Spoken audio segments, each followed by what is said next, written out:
You're listening to Potty Mouth Radio, the home of movies, music, television, and comedy. This podcast is filmed in front of a live studio audience and contains coarse language. Could it be any more spoilery about a 25-year-old sitcom?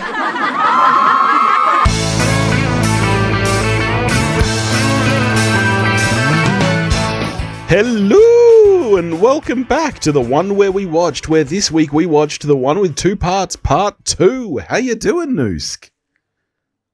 What was that? Was it too much gusto? I was just trying to bring some I know it's energy the to day pod. of our people, but... Yeah, we're here. It's bloody St. Patrick's Day. I've had a couple of very strong stouts, and I'm here to talk to the good people about Friends. Nothing could be better. What could be better than this moment right here, right now? Redoing the entire introduction? Absolutely not. Let's hop into it. The one with two parts, part 2 Hello! is the 17th episode. That's what you sounded like. It's the, as we said last week, the first two-parter of the series, and both aired in one night back-to-back on February 23rd, 1995. As with the first part, this one was also written by Marta Kaufman and David Crane, and... You know what? I know that this is technically an odd-numbered episode, so it's my turn to do the synopsis in 30 seconds. What, you want me to take it for you? Well, on a much deeper level, it's a two-parter, so really, this is just the second half of last week, so I feel like it falls to you as your responsibility. Yeah, it really doesn't. So... I tried my best. Okay. Did you?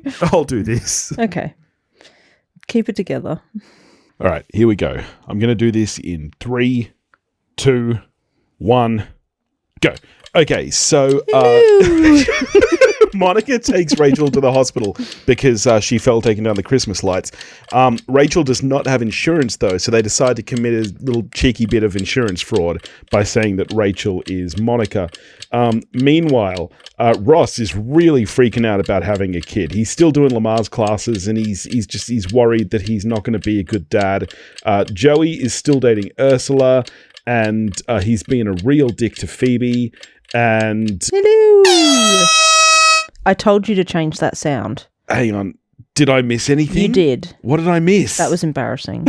This is a hard one. It's a two-parter. I feel like there's so Most much of it's to already cover. happened. I'm counting that as a win. I think I covered everything that happens. You did not.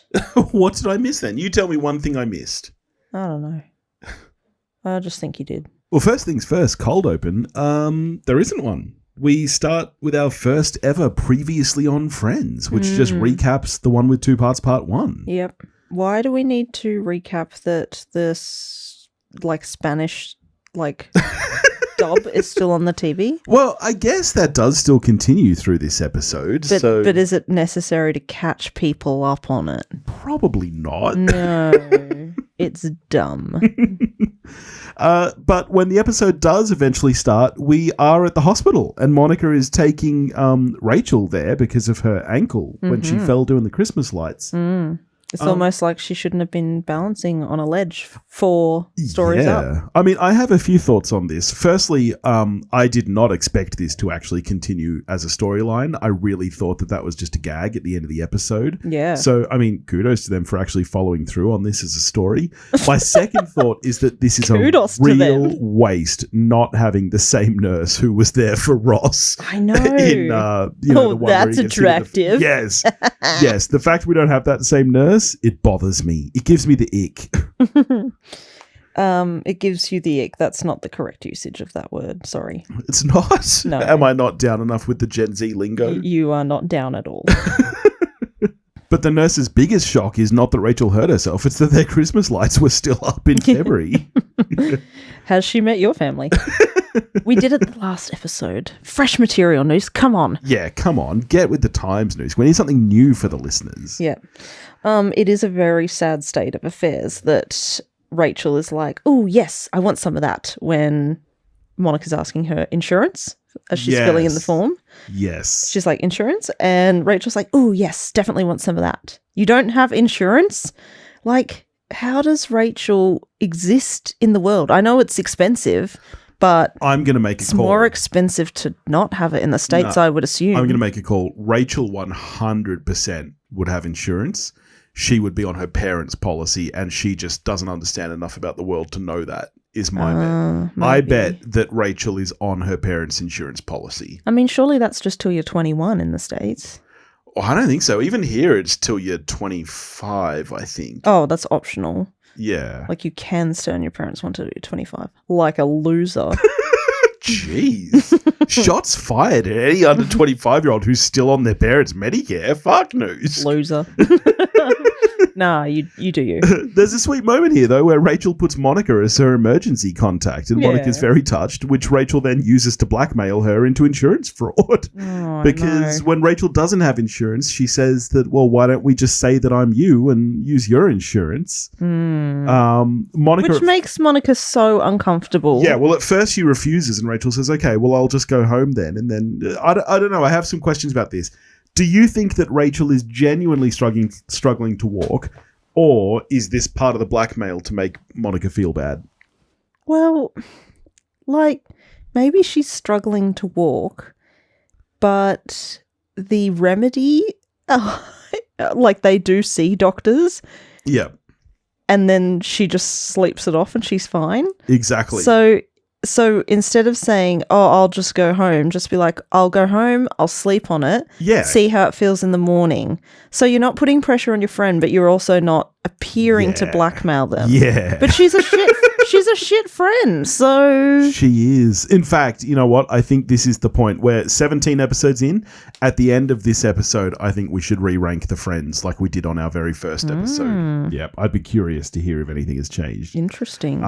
So Monica eventually agrees, though. She goes and asks the nurse for new forms. She says, oh, I'm such a ditz. I accidentally put in, my information when filling out the form for my friend. And so she gets new forms. I mean, insurance fraud is that's a serious thing, right? Like, you I guess can actually so. go to jail for that, yeah? Oh, I guess so. I mean, anything to just keep the little man little in America, like, or the little woman. All right. So first you fire shots at people here who are still on their parents' Medicare. Now you're firing shots at America in general. Jeez, what a controversial episode this is. I've had 2 glasses of wine. You have. I mean when I'm drunk. Well, let's move along then. Then we're at the coffee shop, and I really, really like this scene. This is a great scene between Ross, Joey, and Chandler. Ross is talking about how he had a dream where he was playing football with his kid. At first they're like, "Oh, that's nice," and Ross says, "No. With him, they kid hike was the me, football. the baby. Tampa Bay defense is coming right at me." I really like this, and I think it's interesting that in the last part of this, he was pretending to use one of the babies at Lamar's class Yes. like a football. Susan, And go deep. He was going to hike it to Susan. I think that's a really funny little callback here. Yep. And he tells this really detailed story about, right, it's just me and the baby, so I'm thinking they can take us. Chandler says Tampa Bay have a terrible team. Yeah, but it's still just him and a baby. Yeah, I really like this scene though, because this is the kind of stupid stuff that you actually do. I'm not saying I worried about playing football against Tampa Bay before our kids were No. born, but you do worry about stupid things that are never actually going to happen. Yeah. And I really like the way that Chandler and Joey comfort him. Chandler says, "Yeah, you'll make a great dad," and Joey says, "Yeah, you and the baby just need better blocking." But yeah, I really Classic like Joey. this moment between the three of them. I think it's really nice. Yeah, and Chandler is the first to point out, of course, that he is very responsible and boring. Yes. But yeah, like Ross as a character was kind of born to be a dad. Oh yeah. Yeah. Such a loser.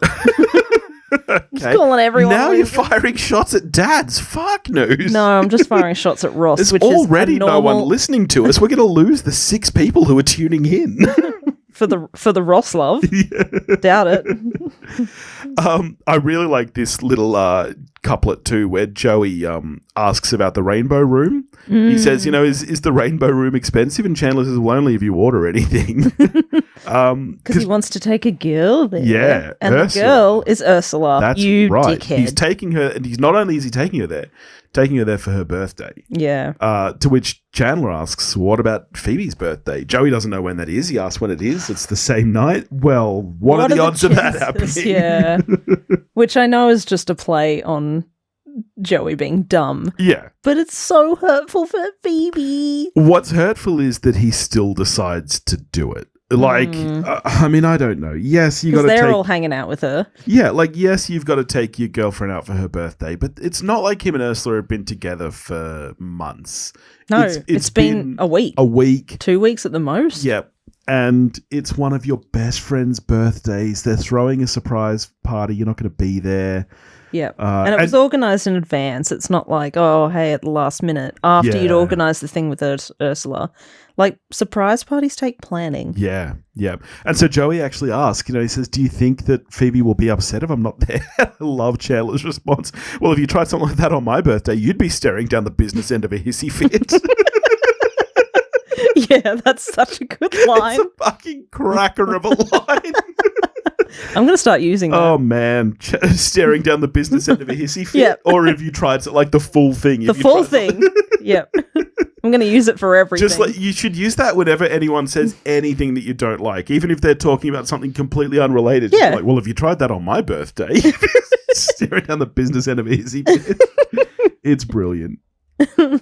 He's great. So that line is nearly as enthusiastically delivered because I feel like Matthew Perry really enjoys delivering that line. Yeah.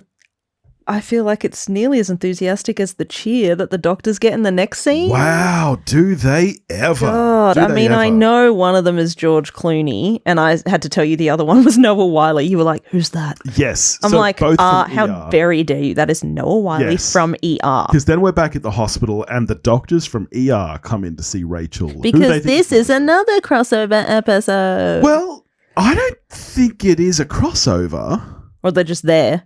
I don't think these are the same characters. Oh, okay. I think it's George Clooney and Noah Wyle from ER, but I don't think they're playing the same characters. Right. I think they're just because ER started literally the same time as Friends. It started September 19, 1994. So here we are. I thought it was a bit earlier. Yeah, so here we are, the start of 95. So ER had been on the air for exactly 4 months at this point. And it had everyone in a chokehold. Well, absolutely it did. I mean, ER ran for 331 episodes. It's the second longest running primetime. It possibly ran too long. Yes, it's only behind Grey's Anatomy. It won 23 primetime Emmys, including the 96 Outstanding Drama Series Award. So by 96 already, it was a massive, massive hit. Grey's Anatomy is a piece of shit. Just saying. So it was aired on NBC though, the same network as Friends, which I'm assuming is how this came about. I don't think this counts as a crossover though. I think it's the actors, not the characters. I don't think this is the ER hospital per se. Yep. But they're two attractive doctors, and Rachel, as we know, has a thing for doctors. Yes. It becomes so apparent all the time. Like, yeah. Later in the birth episode, she wants to be there. What if there's doctors there? I want to look nice. I'm sorry, Freud would have a field day with this. Her dad's a doctor. It's just fucking weird, Rachel. Get over it. So this is our first really, really big guest star appearance. Yeah. So, I mean, we had John Lovitz a couple of episodes ago. We had Helen Hunt pop in to say hello in the last half of this. But, I mean, Clooney and Wiley are big. You didn't even know who Wiley was.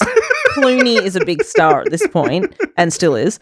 Wiley... Yeah, I guess because ER had everyone in a chokehold. But this does lead to a really funny runner, because this first scene is when, they ask Monica how she is, meaning Rachel, because the names have been switched up. Yeah. And it leads to some very funny stuff later in the episode. Some of my favorite. Yeah.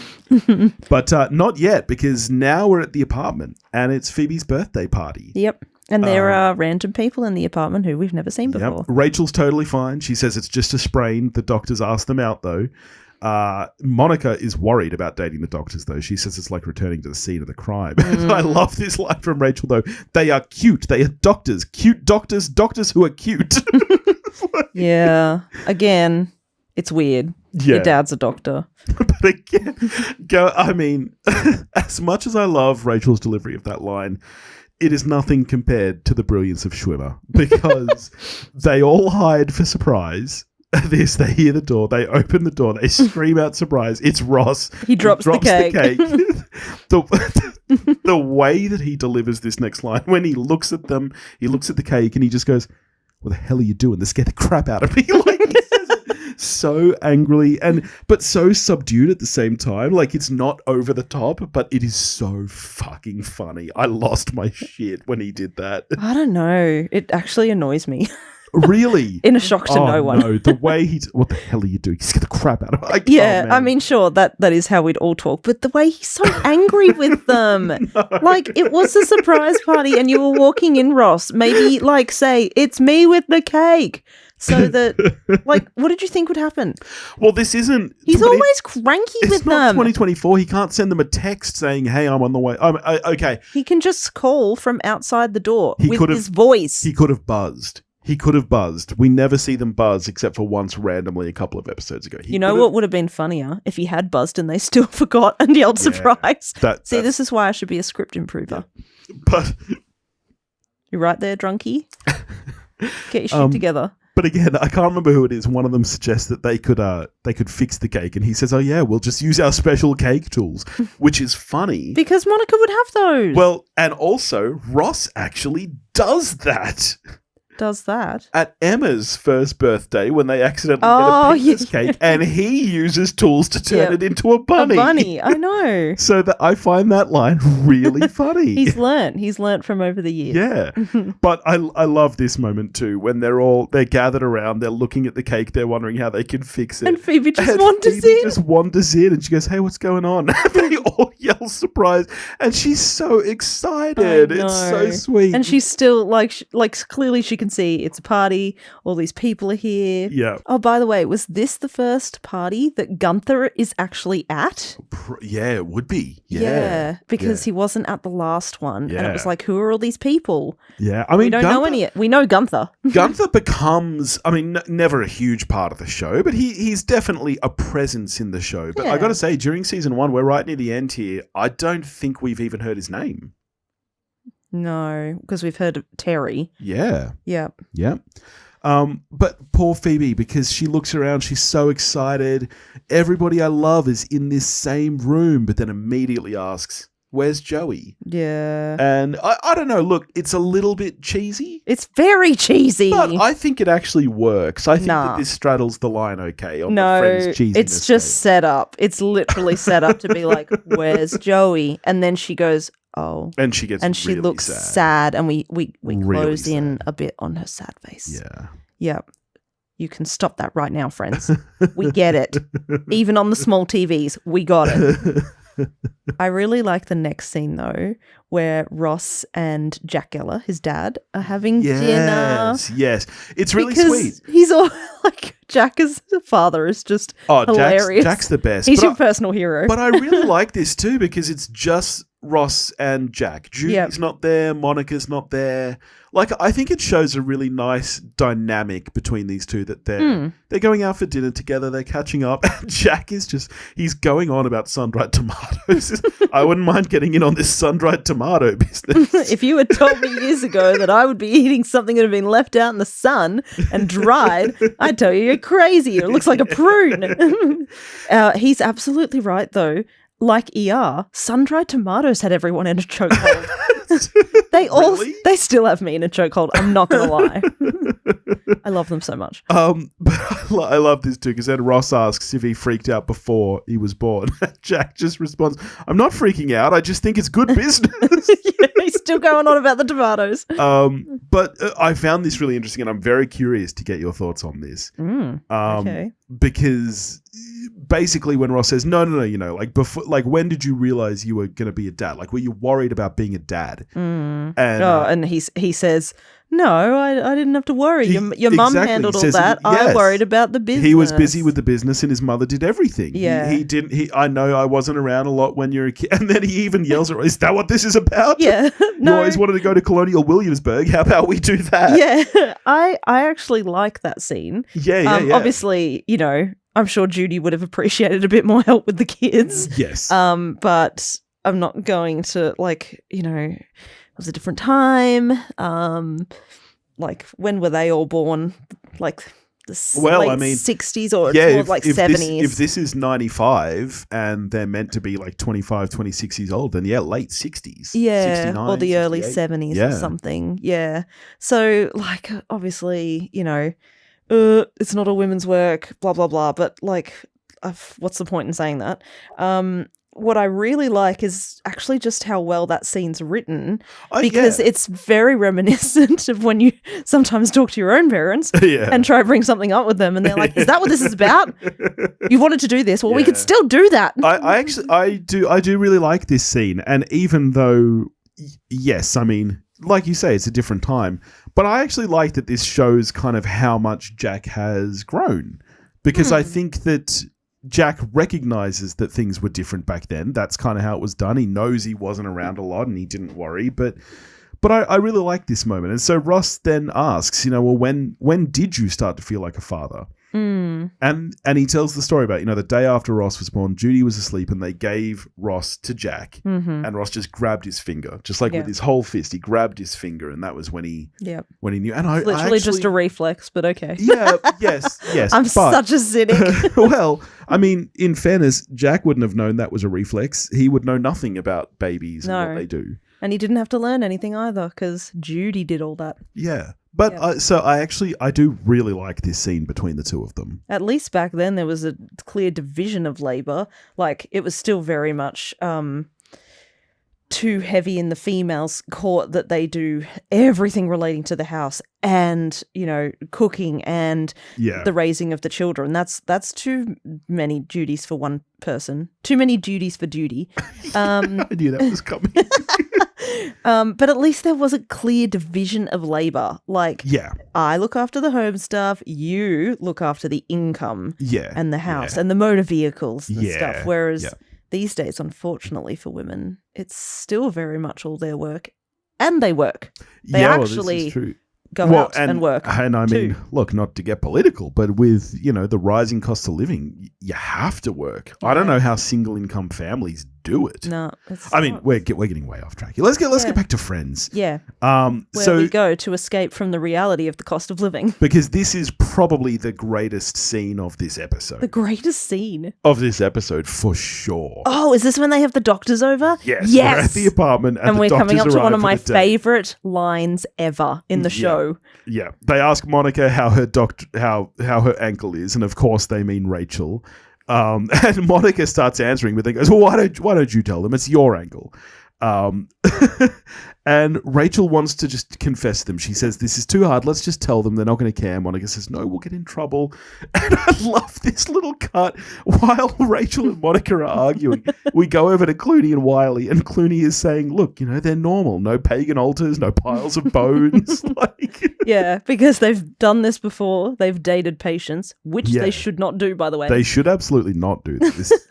And they've ran into a few crazies along the way. Yeah. I mean, nothing wrong with a pagan altar, but... I mean, as you would. If you look like Clooney, you're going to run into some crazies. Yeah. But, they're trying to convince themselves these two are normal, which, just makes it funnier when Rachel and Monica behave very unnormal. Yeah. Because they're now still pretending to be each other, but revealing things about themselves as if it was the other. Yes, because so hard to explain. While Clooney, thank God you've all seen it. Because while Clooney and Wiley are having this discussion, Monica and Rachel are continuing to fight, and Rachel tells Monica that every day she's more like her mother, which is...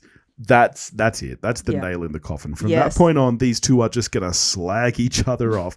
So, they ask Monica as Rachel, about herself. And as Rachel, Monica replies, "Well, I was meant to get married, but I left to guard the altar. I know it's pretty selfish, but hey, that's me." That's me. But my favorite line of this scene, which is not your favorite line. Oh. I know what yours is. Out of nowhere, Wiley, just to distract from how awkward this is, talks about how great the hummus is. Yes. To which Clooney replies, "God bless the chickpea." And it cracks me up so much.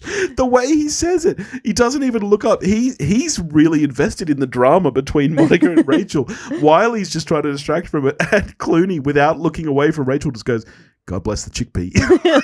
in the Clooney-esque way of It's- delivering it. It's so good. And then out of No. nowhere, My favorite this line. is your favorite yes, line. I will deliver it. Don't Yeah. take my line away from me.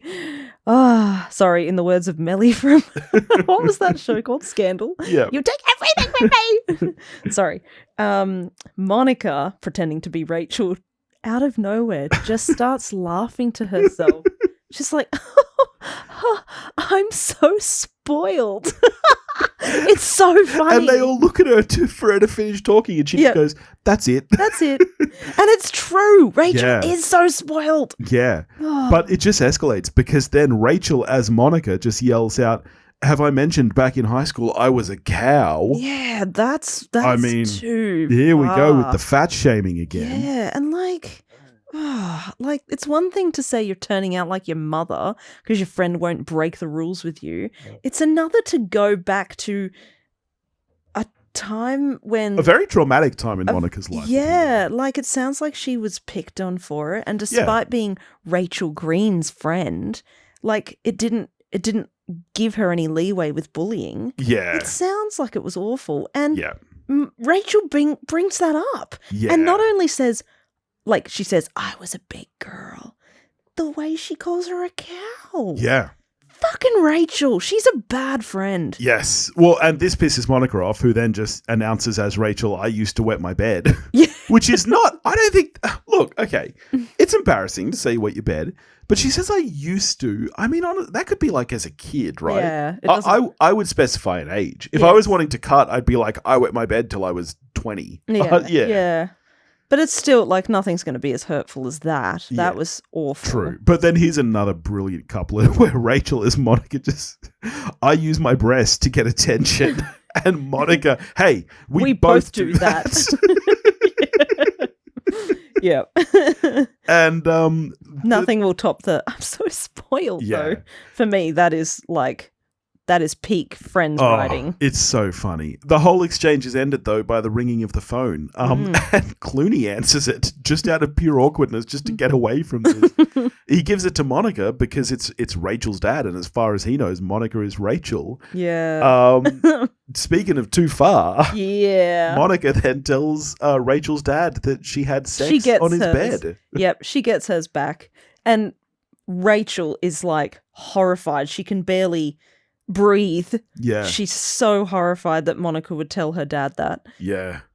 Oh, I don't know. You're adults now. Like, Yeah. surely these things come out. But also, maybe don't call your friend a cow, Rachel. You mole. So sadly, that's the end of the date, because then we're at the next day. Rachel's on the phone to her dad. She's trying to explain that it was, it's not true. Why would I do that? His dad was trying to put you out of business. I wouldn't. Yeah. Sounds like it was very controversial. Yeah. And Ross is over, and Marcel is back on the remote, still not able to get the TV out of Spanish. Rachel must end the phone call at some point. I don't remember us actually seeing it, but No. then the phone rings, and it's the hospital because there's a problem with the form.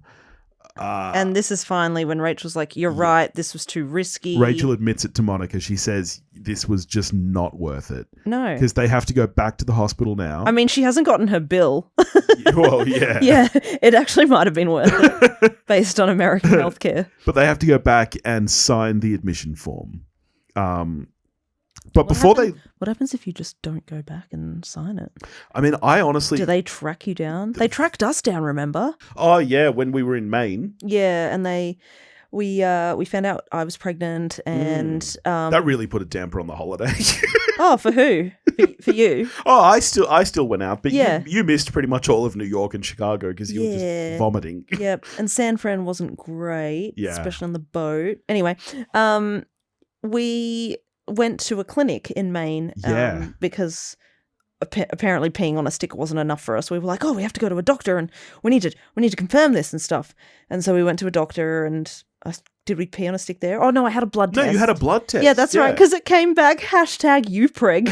Yeah. And we just thought that was the funniest thing ever. Yeah. It probably stands for uterine pregnancy, as in not ectopic or something, Yeah. which you'd have to worry about. And the doctors offered me a cigar. Yeah, which was weird, because we were at the doctor's, and that's At the bad. hospital. Yeah, that's bad. It wasn't a hospital; it was like a little clinic Yeah. in Maine. Yes. Yeah, it was very cute. And And then at the end we were like, oh, do we have to pay or anything? And knowing it's the States, and like, we still pay here at the GP if it's not a bulk bill clinic. And they were like, oh, no, and maybe they were like going to investigate, but we were like, okay, bye. We just thought that was it. And then months and months later, when we were in Australia, way later, they tracked us down and they were like, you owe us a bill. And we were like, do we? Oh, sorry. Because sometimes, like, if you go to emergency and you stay in emergency and you just walk out at the end. Yeah, you don't have to chat to anyone. Yeah. Like, once you get your, dismissal from your doctor that you're allowed to walk out and you're not going to die in a ditch. Like, you don't pay for anything. Very, very different thing. But when I went to pick up the pizzas today... What? That's not the same. No. We'll get there. I picked up pizzas. I paid. I left the restaurant. I had to walk the bloody, block and a half to the car, put the pizzas in the car. As soon as I start up the car, I get a phone call. It's the pizza place. I have heard this story. I heard it this evening. But the listeners haven't heard. Yeah, okay. And the pizza place is telling me out of nowhere, oh, hey, sorry, something happened with our system. The payment didn't go through. You got to come back. And I'm having... I'm having kind of some issues with the phone because I just got in the car. So it's trying to connect to AirPlay. So it keeps cutting in and out. And a little bit of me is like, what's the worst that happens if I just leave now? Yeah. Like, I've got the pizzas. It's a massive chain. They gave them to me. If it was a little family-run business, 100% I'd go back. Domino's can die in hell. They even at the time asked if I wanted the receipt. So as far as I'm concerned, this is on them. He should have noticed at the time it didn't work. But I go back we don't dine and dash. Because, I'm a decent dude. But we are a rare breed. That's your favorite Ross line. But I did think about what would happen if I just didn't. I think in America they'd probably take it a bit more seriously if you just left $1,000 probably hospital bill, probably more. Speaking about taking it seriously, then Joey comes in and he's really, really, really sad because Ursula's ghosting him. Yeah, it's almost like Phoebe warned him that she's a bad person and she does this kind of stuff. Well, yeah, because then Phoebe says to him, don't you hate it when people aren't there for you? Which and is the song in the theme song of our show, Joey, is I'll Be There For You. It's a nice little burn. It's a nice call to the theme song. Joey doesn't get it, of course. No. He's just sad. Yeah. And then we get a really weird country music sting that goes for ages and ages. It's very old. It's like the only thing I can think, it goes for so long and it continues into the next scene. The only thing I can think is that it's supposed to be a bit of a play on the good, the bad, and the ugly. Because the next scene is Phoebe and Ursula kind of confronting each other, and it's, the good twin and the bad twin. That's the only thing I can think, is that it's very purposefully country inspired for that reason. But it feels really out of place when it starts, I think. Yeah, it's a bit jarring. Yeah. Just especially if you've watched all of Friends, you expect the regular dun dun dun dun stings, or there's other ones where you can just the sad stings. Yeah, but country music sting is not what I'm overly familiar with. Anyway, but then we are at Riffs, and Phoebe comes in to visit Ursula. She even brings her a present for her birthday, and Ursula gives Phoebe a present. She says, I got you something too. She knew she was coming because of twin thing. Yeah, well, that's what she blames it on anyway. Yeah, but it's the sweater that Joey gave her. From Joey, and that's so hurtful. She's just completely blasé about dumping Joey. She doesn't give a crap. Phoebe's trying to convince her not to hurt him. She's terrible. I just want to point out, though, here is our confirmation that Phoebe is, in fact, a vegetarian. Yeah. Because Ursula just randomly starts eating somebody else's food that she's meant to serve them. She offers some to Phoebe, and Phoebe says, no, remember, nothing with a face. So not only is that our confirmation that Phoebe is a vegetarian, she always has been, ever since she was a kid with Ursula. So yeah. And she was eating lasagnas just a few episodes ago. Yep. It's weird. But at least now we have our confirmation Phoebe is a vegetarian and always has been. Yes. Yep. So from that scene, we go back to the hospital and they need to re-sign the form. And Monica's Yes. like, oh, I'm so sorry. Yeah. I was stupid again. That's right. She asks for a whole new form A again whole new as form, she put the wrong name. Because they're going to put the right name down this time. Yeah. Once again, missed opportunity for the ER nurse to be there. I know, because she just would have been great, wouldn't she? Yeah. She just had a good line for everything. Yeah. And anyway. Yeah. Then we're back at the apartment. Chandler and Ross are talking about becoming a father. Ross is still freaking out. Wait, Ross? Ross is freaking out about something. They've been playing Scrabble, evidently, because, Ross says that he got a really great score with kidney. But no, the board only says idney. What happened to the K? Yeah. I'll tell you what happened to it. Marcel's choking on it. He is. Marcel's choking. He swallowed a Scrabble tile. Yep. So they rush to the hospital. They're looking for a doctor. I don't know why they go to the regular hospital. Yes. We find out later he's got a vet. So, yeah. I don't know why they're going to the hospital. I guess because it's close. I'm not guess. sure. And then they bump into the girls there. Oh, man. What are you doing here? That moment's great. This is actually, I think, my favorite camera move in all of Friends. Right. The camera doesn't move a lot in Friends. It's mostly very static. But there's where on a shot of the guys at the emergency counter. Yes. And then we hear Rachel's voice as they ask what's wrong. The camera swings back as they turn around to the girls and say, Marcel swallowed a Scrabble tile. And then the camera moves again as they turn back to the emergency counter. And then they all freak out and look back at each other like, what happened? I really like it. It's very funny. They're completely shook when they see each other. Well, it's funny though, when you hear Rachel's voice now, you see her because widescreen. Yes. Yeah. I'm sure back in the day you didn't see her. You just heard her voice. But I really like this line too, because Ross is pleading with the nurse. She's like, get that monkey out of here. No one's going to see a monkey. And he's like, he has a name. He watches Jeopardy. He touches himself when no one is watching. Way to sell the monkey, Ross.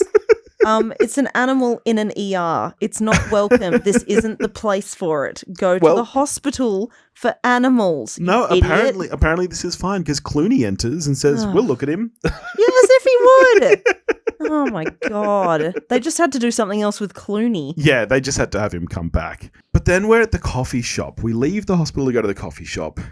And I'm going to call it cheesiest and most uncharacteristic moment in all of Friends. I know what moment you're talking about, and I don't hate it. You don't? I'm going to surprise you on this one. Wait, tell me what it is you're talking about. Phoebe breaking up. Nope, not that. That's fine. Sorry.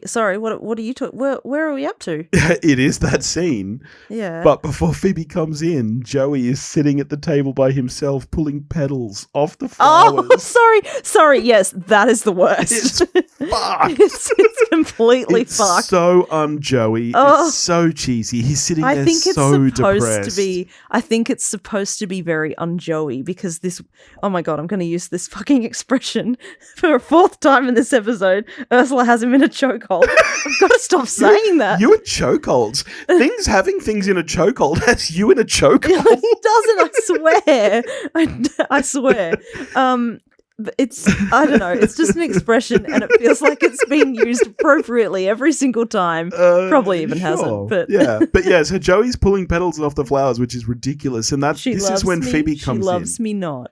But Phoebe... I do. I really like this moment, the same as you do. She pretends to be Ursula and she breaks up with him because she thinks it's fair. It's owed not, more. Yes, despite it's not fair him for being him to be a terrible ghosted. friend. Yeah.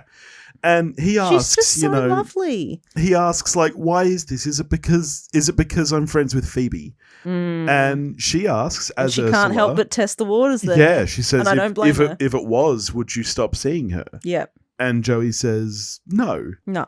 So I got to say, good on Joey. Yep. He was happy to treat her like shit all week. Yeah. But when it comes to it, at the crux of it, he's not going to leave because Phoebe and his friends. She outright makes him pick. She says, well, it's her or me. And Joey just says, then I'm sorry. Yep. Bros before hoes. And Phoebe's his bro. Yeah. And Phoebe can we just say... Ross does not immediately answer no when given the same ultimatum in seasons to come. With his wife at the time. Barely. So yeah, and I really like this moment between these two. Yeah. She says to him, "You're going to be really hard to get over," and he just says, "I know." I know.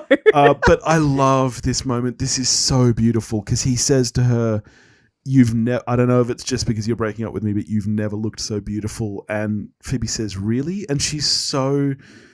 Because she's never heard that before. No. Ursula was the pretty one, even though they're identical twins. Yeah. And now here's Joey saying that you've never looked so beautiful, which is effectively saying Ursula's never been as beautiful as you right now. And when we talk about it, it sounds cheesy, but I don't know. The way it doesn't come off as cheesy at all. Yeah, they act it really well, I feel. Yeah. And then, they kiss, and it's, quite a meaningful kiss. It's a deep And then he kiss. gets up, and he's like, that's weird. It takes him a while though. We linger on her face as she's just very kind of, and I gotta say, he's right. Lisa Kudrow is a gorgeous woman. Oh, she's a babe. She has never looked so beautiful. This moment right here. What are you talking about? She looks beautiful all the time. This moment where she is just smiling to herself, she looks absolutely stunning. It's the same as I love Pam from The Office, Jenna Fisher. Yeah. She is never as pretty as that moment after beach where games Jim walks in and he says, "Hey, how about a date?" And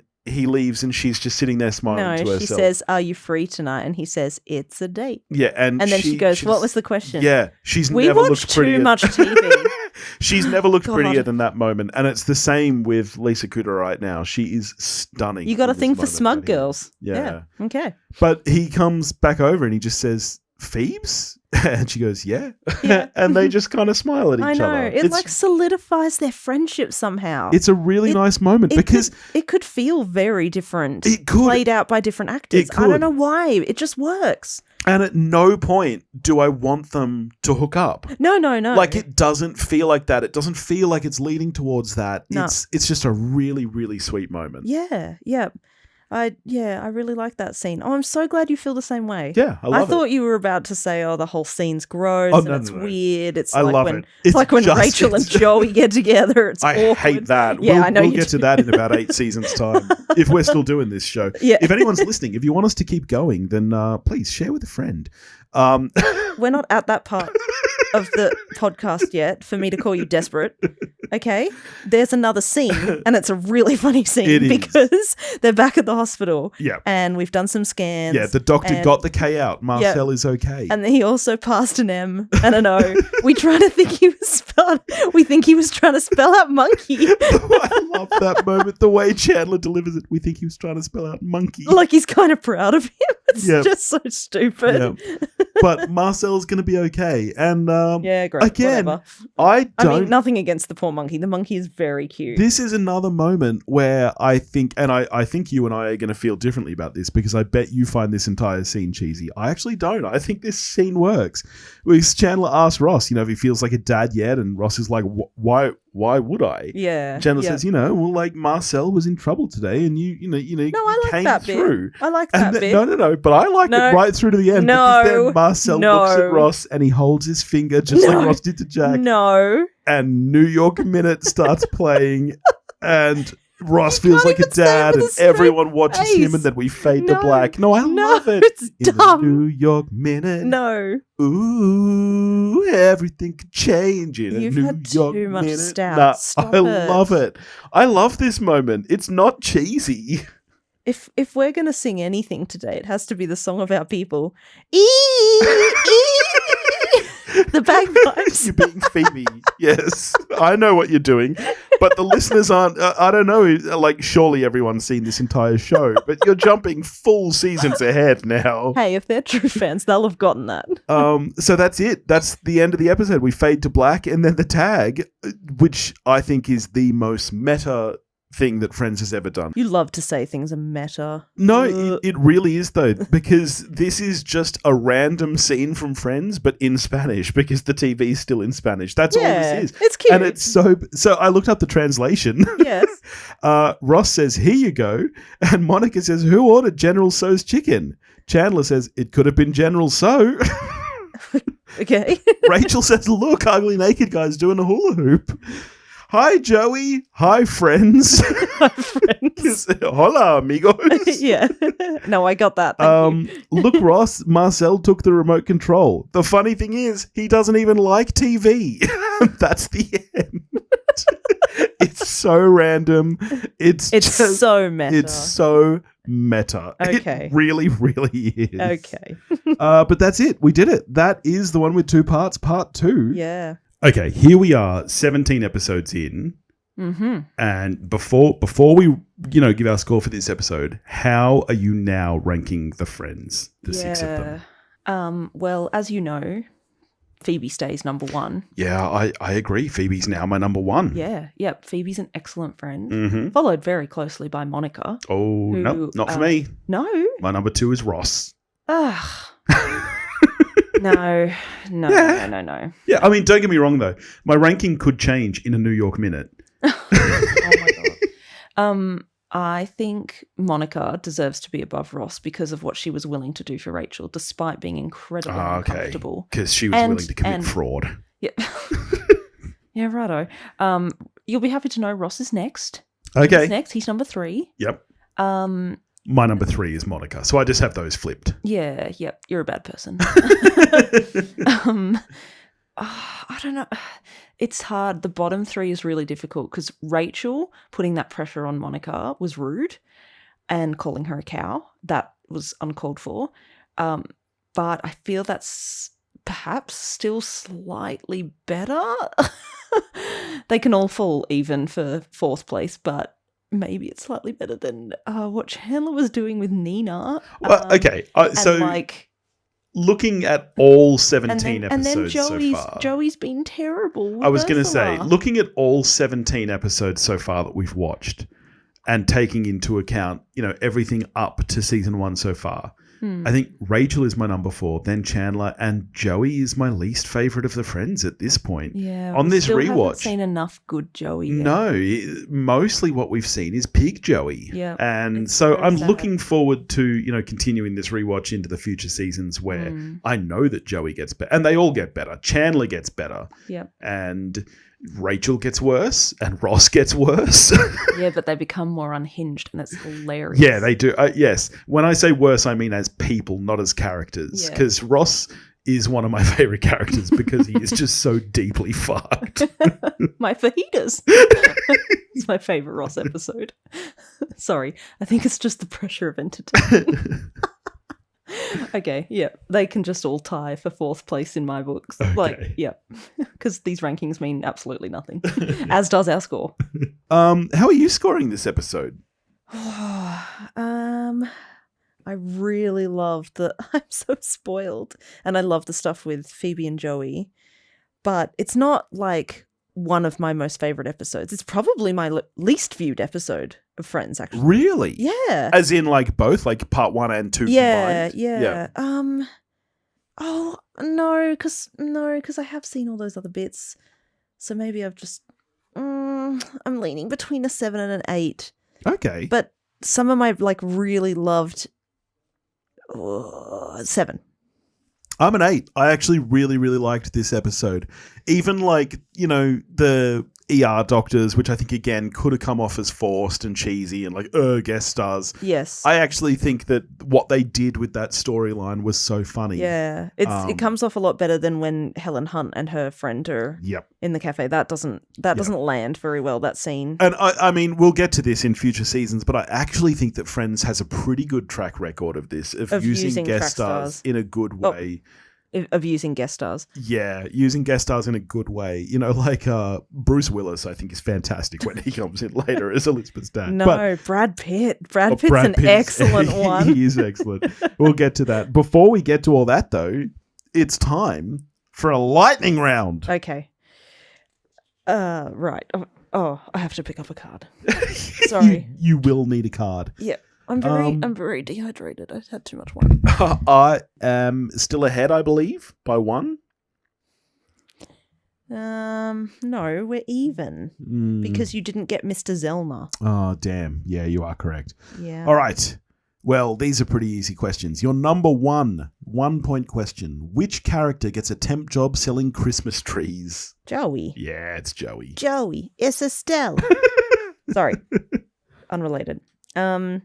Your 1 point question. In which city did Ross and Rachel drunkenly get married? Las Vegas. Yes. Your 2 point question. In the final season, Rachel get offers a job in Paris working for which fashion brand? Louis Vuitton? That's correct. Yep. What is the name of the woman who gives birth to the twins that are adopted by Monica and Chandler? Anna Faris. No, the name of the character. Hang on. No. I remember they named the baby after I her. might get ahead. Hey, that's my name. 10. No. Nine. Don't count. That's not fair. They named the baby after her. 6. Oh, fuck. All right, I give in. Do you? Yeah, I do. I'll even give you an extra 5 seconds. No, it's not. I've not- had too much stout. It's not going to come to me. Erica. Hey, that's my name. Yeah, so that's fun. Ah, I'm is it- ahead, is it finally, though? where Is I it though? belong. Ah, Because I have had hard questions. I've had obscure things. Yeah, sure. All right. The Swing Kings. I'll never forget that now. Next week is one that I'm very excited to watch. We're getting to the one with all the poker. Yeah, I love that one. In the meantime, I hope that you've been enjoying the show. If you have been, please share with a friend. Give us a 5-star review on Apple or Spotify, wherever you get your He's podcasts. desperate. Go check out the rest of the Potty Mouth Network, So where you can sad. hear We Watched a Thing, where Dave and I chat movies, or Sorry Hunt for the about the Perfect Album, where desperation. Dave and I chat music, or Time to Die, a D&D podcast, which is brand new, where we're adventuring through the realms, playing Dungeons and Dragons. Noosk is not on that one. She calls me a filthy nerd. I didn't call you a filthy nerd. Yeah. I just went, nerd. Because I'm cool, like Joey. Yeah, right. No, I had sex in high school. And we'll catch you next week with the one. With all the poker. And we'll You catch. really have had too much stout. No, I'll do it. We'll catch you next week with the one with all the poker. Does that mean that I get to do the quote from the episode? You get this to week? you get to do the funny line. I am so spoiled.